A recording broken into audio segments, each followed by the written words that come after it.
what's up with it? Yeah, I want to talk about um, my what I did when I was incarcerated and I didn't have a Bible. Because it was times in there that I couldn't read the Bible, because I was in the hole. And the hole, if you don't know what the hole is where you go when you get a write up or you get, in trouble. And so they send you to the chute. It's called the chute or the hole. And when you go there, you can't. There's no Bibles or really nothing like that until you um, fill a request out to get one. And you could fill a request out for a Bible, and it might take 2 weeks. It might take 2 weeks to a week to get the Bible. You know what I'm saying? So the times that I went to the hole, um,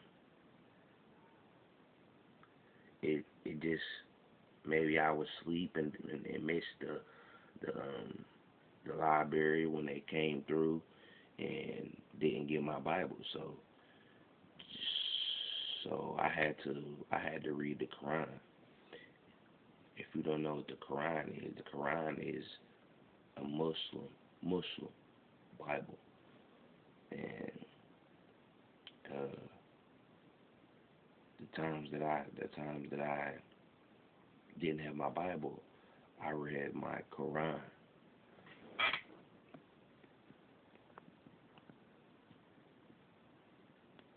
And after I started reading the Quran, it started to interest me. I started talking to some brothers. Shout out to them. Shout out to the brothers, the ops. You know, um, yeah. I started talking to some brothers in there, and they, you know, was just trying to guide me and give me guidance. You know what I'm saying? Like guidance that just a different way of life. It's a way of life. They say Muslim is a way of life. It's not a religion. Some of them say it is a religion, and some of them was just trying to guide me, to show me the walk, and that Allah or who might call Yahweh or you might call God. Yeah, and it was starting to kind of like enlighten me. It was kind of like I started to get into it, and I was reading my Quran every day because that is the only thing. This is the truth. This is all God's to honest truth. Uh, I would read my Quran when the times I didn't have my Bible. Like so, sometimes I would feel like negative spirits. You know what I'm saying? Just being incarcerated and being in a 6x8 cell is it's a lot of personalities. It's a lot of um, it's a lot of different people. Just different. You just amongst different people in there. So it's a lot of different. It's a lot of different um, spirits that go on and just circulating in there. Different people talking and different people laughing and different people um, um, talking about talking about the Bible, talking about the Quran, and might be talking about the Torah. The Torah is the Hebrew Bible, the Hebrew Bible. Um, and it would just be so many different things going on in there to where those type of things would your mind if your mind would attract these things, and you would have to like ignore them, tune them out, or something, or find some type of way to do something with your free time. Because if you don't, then an idle mind is the devil's playground, right? So so it was kind of like a battle for me. Even though I found things to do with my time, like read a dictionary, like read a book. These things would constantly circulate. These spirits would constantly circulate in there, um, and it would make you um, think that you're hearing things, and you may not have really been hearing nothing. You may not have really been hearing nothing. It's just that the fact that these things are um, people's opinions, people's um, suggestions, people's um, the way they look at things, the way they look at life, and it's real. It's real. It's really there. It's really their voices. It's really their, these type of things. So um, back on topic, I was I was reading the Quran, and I read the full Quran. I have read the full Quran before, and uh, I have studied the Torah, you know, and just trying to find my way, because I didn't have a Bible, and it was hard. It was hard for me because some of the stuff in the Quran I didn't understand. I couldn't understand. I would read the Quran, and I would pray. I would pray. And it's sometimes that I did, you know, experience like real tears because it was so hard to understand my purpose and what God wanted for me. It was hard. It was a battle. It was a real deal battle. You know what I'm saying? And it was a warfare. And as I think back about it, I recall me getting up in wee hours of the morning. I would say maybe 3 a.m. And I would get up and I would stand up.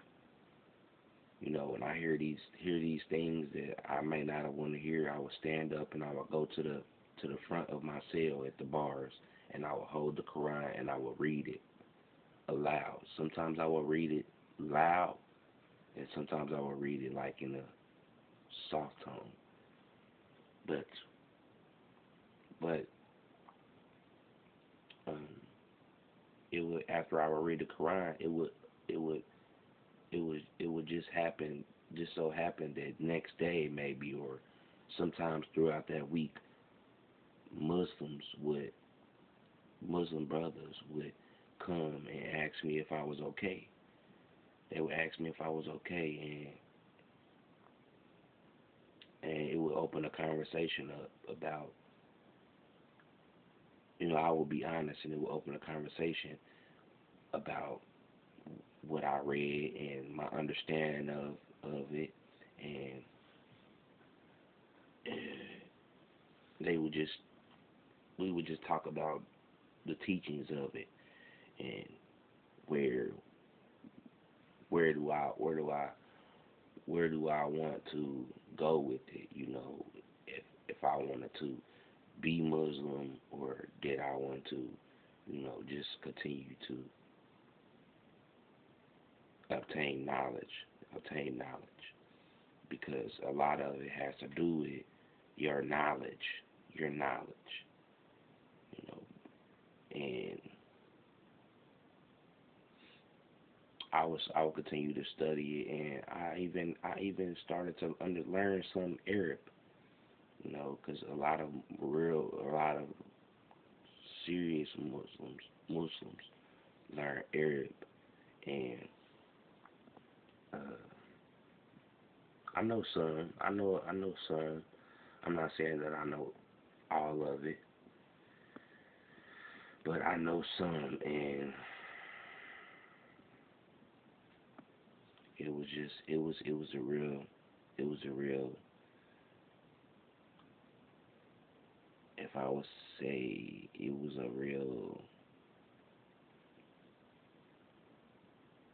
serious battle, serious, and and it felt kind of risky, kind of, because I was stepping in some another another religion, another way of life, and just trying to find what was for me. And to each his own. Some people may not want to um, study that. Some people prefer being Christian. Muslims, after a while, to find out, um, when I first started to read, I thought that Muslims were against Christians. But no, Muslims are not against Christians. Muslims love Christians, you know, and I'm not going to disclose my religion, right on here, uh, just for personal reasons, just for personal. And but yeah, it was an experience. It was interesting, enlightening experience. And you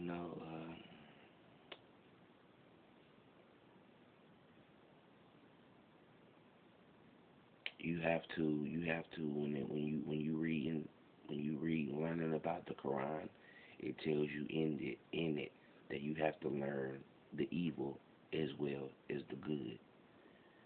And mm, it's kind when I had to when it came to learning about the evil, it was kind of confusing for me. It was kind of confusing for me because I had a fear. I was in fear of learning about the evil, but it was a good thing. It was a good thing because you have to learn about the evil in order to be good, because if you don't know about the evil, then the evil can attack you, and you could be getting attacked, and you may not never know. You may not never know that you're getting attacked because the devil works in mysterious ways. You know, he works in mysterious ways. He can attack you when you sleep. He can attack you when you wake up.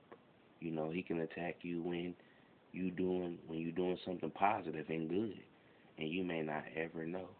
But it's good to learn about. That's what I'm getting to. It's good to learn about the evil because um, it's a necessity to know. It's necessary to know about it. And yeah, this video is about 15 minutes now, so I'm gonna end it on this note. I'm not gonna go into too deep because I'm gonna post it, and I want people to tune in and watch it, and and be be interested in, and it spark their brain, and it sparks their brain to want to learn about what I'm talking about. If you guys have any questions, feel free to comment and ask me, and I will ask you I will answer those questions based off of my knowledge. Until then, my name is BPA, YALT.